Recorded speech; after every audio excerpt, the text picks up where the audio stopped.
We are in the place to be with Rasheed Chappell from MusicLooksLikeThis.com. Stay on my P's and Q's. Stay sharp. Yeah. So tell us, Rasheed, you're about to go on tour in Europe. When are you leaving?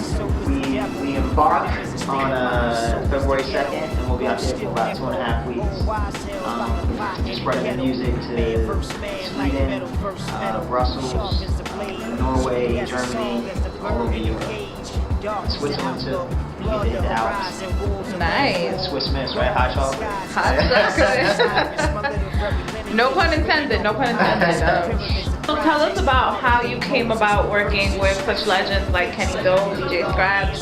Well, you know, Kenny, I met him through my lead producer I was working with out of Jersey. He played Kenny some of the music, and Kenny took a liking to it. And as we started working on the project, there was a certain sound that Kenny really had in mind. So that's how, you know, he had a relationship with Scratch for 15 years, they're friends, so he was able to call him up, playing the music. And the humbling thing about it is that Scratch doesn't work with just anyone, so he liked the music. And he was like, okay, you know what, I'll be willing to contribute to the project to really give it that authentic sound. So, you know, that's how that came about. Okay, and tell us about your upcoming project and how it differs from Future Before Nostalgia. I think this project is going to be a lot more personal. In fact, I don't think so. I know it's going to be a lot more personal. It's almost like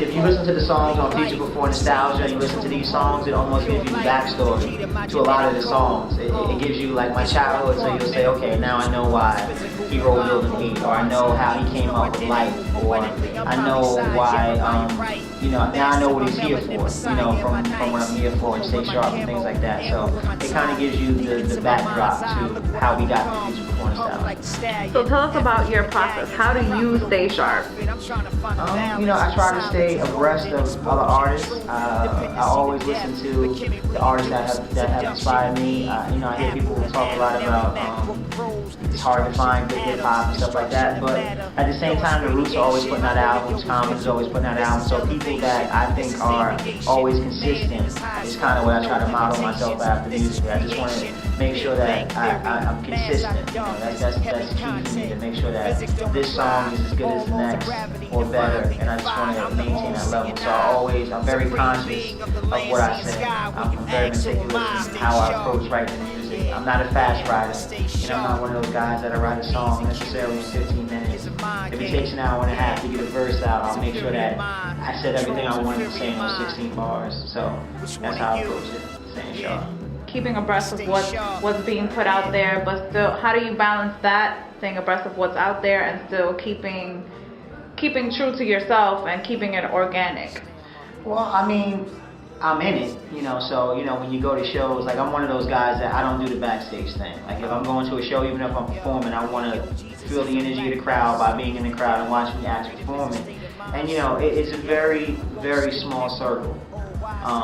You know, here in this area, you know, the NYC area as far as hip hop. So when I do a radio show and in between songs they're playing another artist, you hear, you know, oh, that's kind of dope. And you know, a lot of the people, you know, my friends like, yo, did you hear this guy? Did you check this out? I don't really listen to a lot when I'm in my zone, when I'm doing my thing, but for the most part, you know, I try to listen. You know, I try to listen so you know what's out there. You know, because you can find inspiration anywhere. But you know, I try to find a balance. Like Fridays, I normally try to listen to new stuff.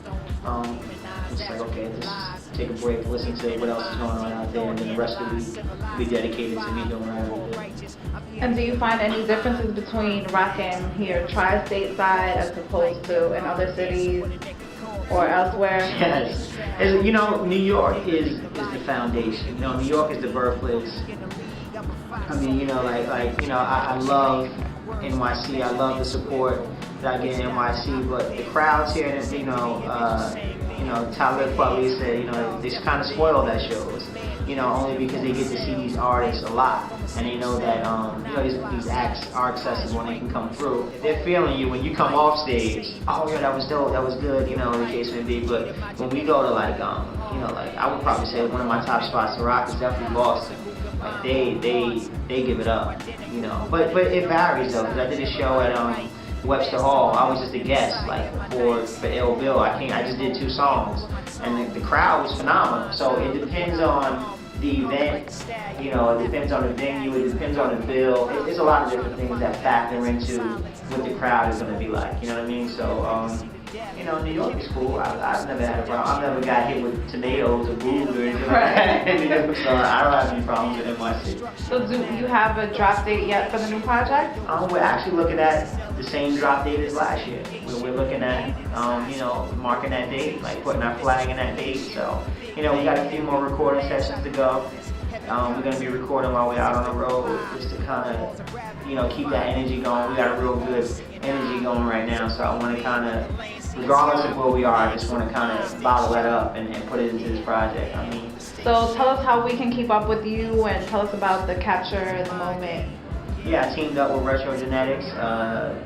They do branding, they do filming, they do photos, and we got together and you know, we decided to bring back the Capture the Moment series that I started prior to the album dropping, just to show people, you know, that it doesn't stop once the album drops. You know, like it's not overnight success. Normally takes about 10 years. So it goes to show you that, you know, there's a lot of work that goes into the whole process of carving a niche and carving your lane, carving your way, you know, in this culture, you know, because as we know, new music comes out every day, all day. So you got to really try to make something that's going to be of substance, that's going to resonate and stay with people for a while. So the Capture the Moment shows you that whole process of how we go about our day-to-day business and the business of making music as well. And we can just find that on YouTube? Yeah, or it's on my YouTube page. Everything is Rasheed Chappell. Everything is Rasheed Chappell. Yeah, tell the people, please, spell it correctly. All right. It's at NYSUE. No, it's No. at Rasheed Chappell, RASHEED CHAPPELL. No E at the end. No relation to Dave, unless, of course, Dave, you want to do a song. I'm completely open to that. Well, Dave, cut the check. Dave, cut the check. You want to bring the show back? You need to do Ashley Larry? I can do that for you. Nail him to the pagan cross, like Nimrod dancing with a naked corpse. Court adjourned, mistrial, hung jury. I'm David and Goliath. For me, it means Tookie. Rookie in the league, I'm a foxhole veteran.